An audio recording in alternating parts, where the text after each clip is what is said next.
Hare Krishna. Now we are going through the book, The Science of Self-Realization.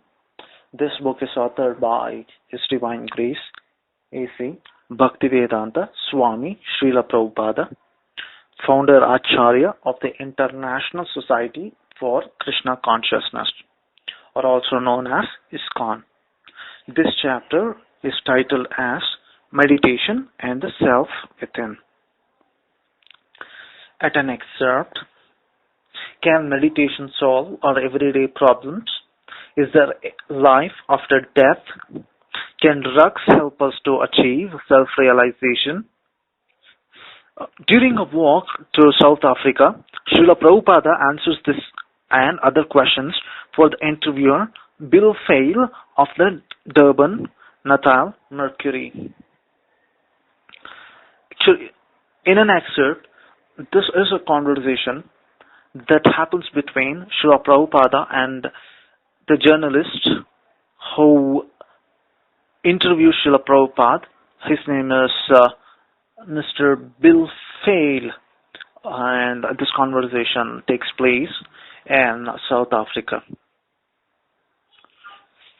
So we're going to the whole conversation now. So Srila Prabhupada. Krishna is the name of the God, which means all attractive. Unless one is all attractive, he cannot be God. So Krishna Consciousness means God Consciousness.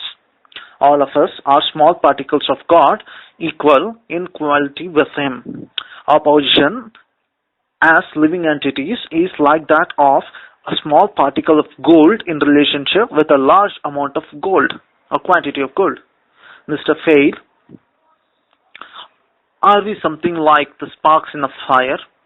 Srila Prabhupada, yes, both the fire and the spark are fire, but one is big and other is very small.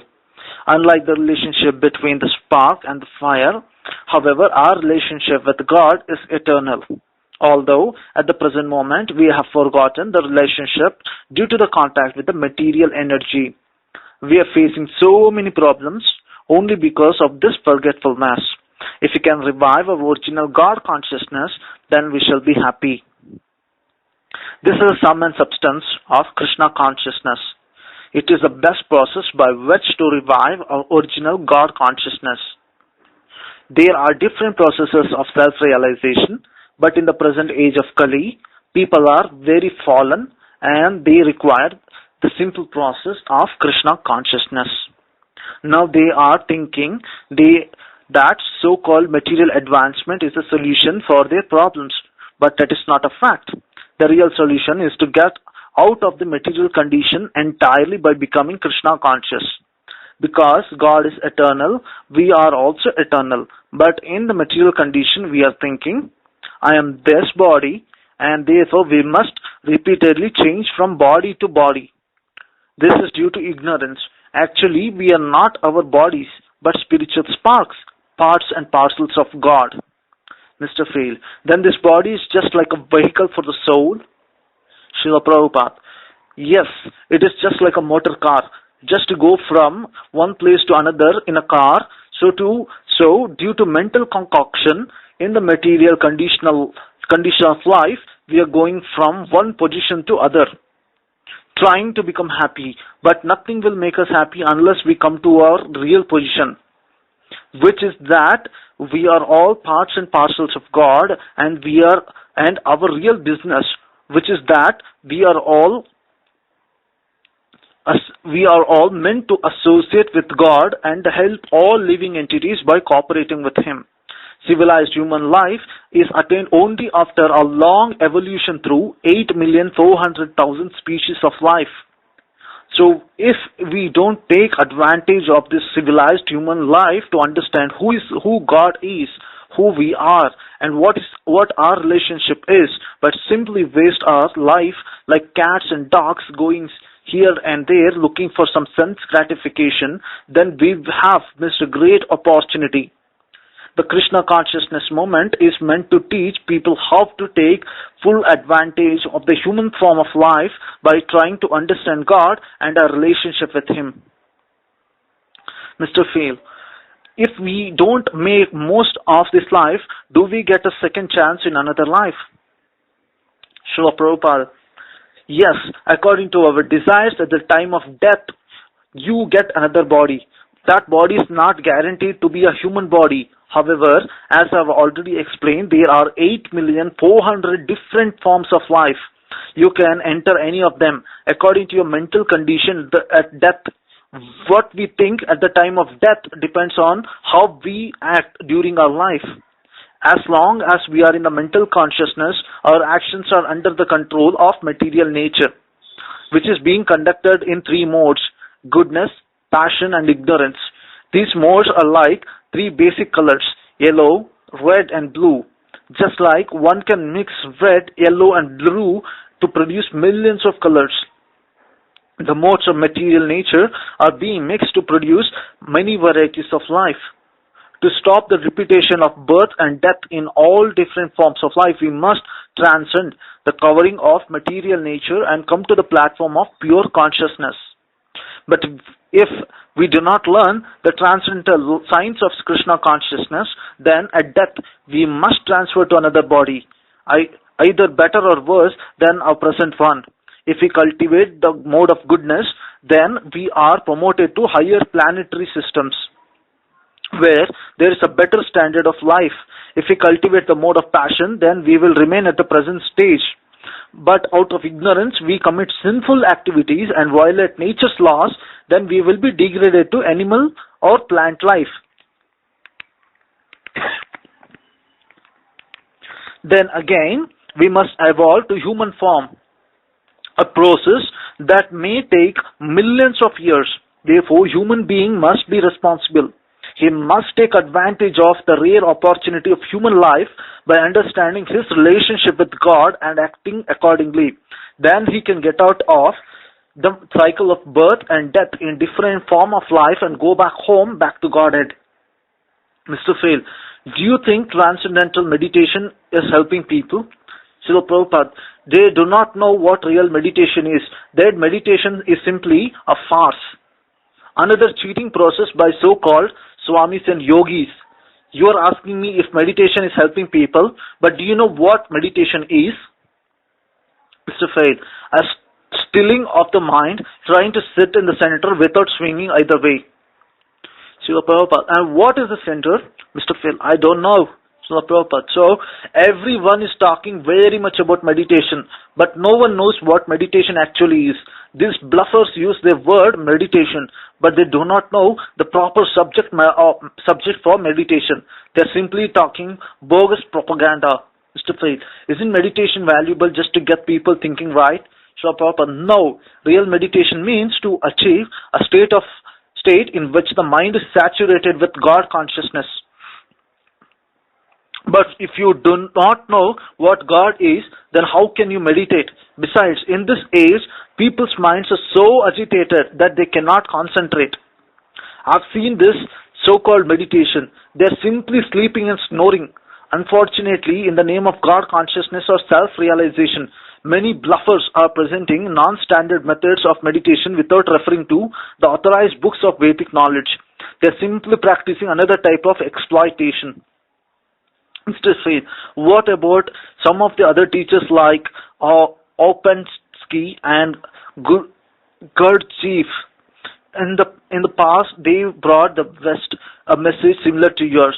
Srila Prabhupada, we would have to study the particulars of their teachings to know what and whether they meet the Vedic standard. God consciousness is a science, just like modern science or any other science. It cannot be different because it is spoken by different men. 2 + 2 = 4 everywhere, never 5 or 3. That is science. Mr. Faill, do you feel that others may have possibly taught the genuine method of God consciousness? Srila Prabhupada, unless I study the teachings in detail, it would be very difficult to say. There are so many bluffers. Mr. Faill, just doing it for money. Srila Prabhupada, that's all. They have no standard method. Therefore, we are presenting this Bhagavad Gita as it is, without any personal interpretation. This is standard. Mr. Faill, yes, If you begin dressing things up, you inevitably change them. Srila Prabhupada, Krishna consciousness is not a new process. It is very, very old and standard. It cannot be changed. As soon as you try to change it, then the potency is lost. This potency is just like electricity. If you want to generate electricity, you must follow the standard regulations, arranging all the negative and positive poles properly. You cannot construct the generator whimsically and still produce electricity. Similarly, there is a standard method of understanding Krishna conscious philosophy from proper authorities. If we follow their instructions, then the process will act. Unfortunately, one of the dangerous disease of modern man is that everyone wants to do things according to his own whims. Nobody wants to follow the standard way. Therefore, everyone is failing, both spiritually and materially. Mr. Faill, is Krishna conscious movement growing? Srila Prabhupada, oh yes, very much. You may be surprised to know that we are selling books in tens of thousands. We have about 50 books, and many librarians and college professors are very appreciative of them because until their publication there was no such literature in existence. It's a new contribution to the world. Mr. Faill, Krishna consciousness seems to involve shaving of head and wearing saffron robes. How can ordinary man caught up in family life practice Krishna consciousness? Srila Prabhupada, the saffron robes and shaven head are not essential, although they create good mental situation. Just as when a military man is dressed properly, he gets energy. He feels like a military man. Does that mean that unless he is in uniform, he cannot fight? No. In the same way, God consciousness cannot be chucked. It can be revived in any circumstances, but certain conditions are helpful. Therefore, we prescribe that you live in a certain way, dress in a certain way, eat in a certain way, and so on. These things are helpful for practice Krishna consciousness, but they are not essential. Mr. Faill, then one can be a student of Krishna consciousness while going about normal daily life. Srila Prabhupada, yes. Mr. Faill, how about drugs? Can they help in the process of God realization? Srila Prabhupada, if drugs could help God realization, then drugs would be more powerful than God. How can we accept that? Drugs are chemical substances which are material. How can something material help one realize God who is all spiritual? It is impossible. When one experiences from taking drugs is simply a kind of intoxication or hallucination, it is not God realization. Mr. Faill, do you think that great mystics down through the ages have gone, actually seen the spiritual spark you mentioned earlier? Papa, what do you mean by mystic? Mr. Faill, it's just a name given to people who have had an experience of another level of reality. Srila Prabhupada, we don't use the word mystic. Our reality is God realization, which occurs when we come to the spiritual platform. As long as we have a bodily conception of life, our understanding is sense gratification because the body is made of senses. When we progress from the bodily platform, we see the mind as a center of sense activity. We take the mind as the final stage of realization. That is the mental platform. From the mental platform, we come to this intellectual platform, and from the intellectual platform, we can rise to the transcendental platform. Finally, we can rise even above the transcendental platform and come to the nature, spiritual platform. These are the stages of God realization. However, in this stage, because people are so fallen, the Shastras, scriptures, give the special recommendation for the people that come directly to the spiritual platform by chanting the holy names of God.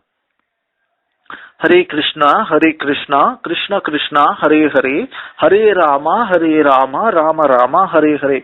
If we cultivate this practice on the spiritual platform, then immediately we can realize a spiritual identity.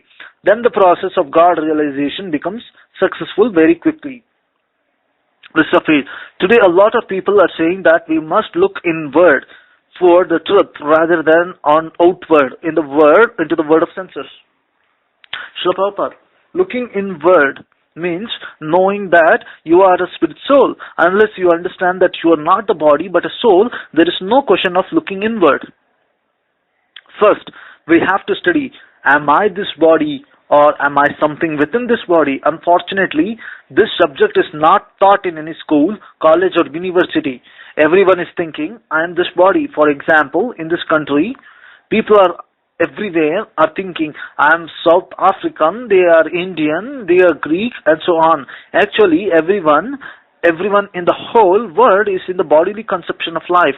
Krishna consciousness starts when one is above the bodily conception. Mr. Faill. So, the recognition of the spiritual sparks comes first. So, Prabhupada, yes, recognizing the spirit existence of the spirit soul within the body is the first step. Unless one understands this simple fact, there is no question of spiritual advancement.